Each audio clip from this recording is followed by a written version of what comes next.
இந்த ரவையை வச்சு இன்னைக்கு பாயாசம் காய்ச்ச போகிறோம். வாங்க எப்படின்னு பார்க்கலாம். அப்படியே மறக்காமல் ஒரு லைக் போட்டுருங்கப்பா. நெய் ஊற்றிக்கலாம். முந்திரி திராட்சை ரெண்டையும் நல்லா நெய்யில் வறுத்து எடுத்துக்கலாம். இந்த நெய்யிலையே ரவை கொட்டி வறுத்துக்கலாம்.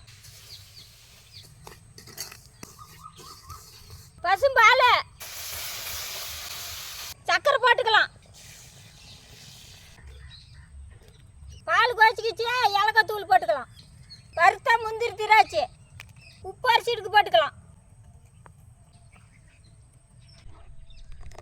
பாயாசம் ரெடி ஆகிக்கிச்சு. நம்ம இறக்கலாம். குடிங்கப்பா.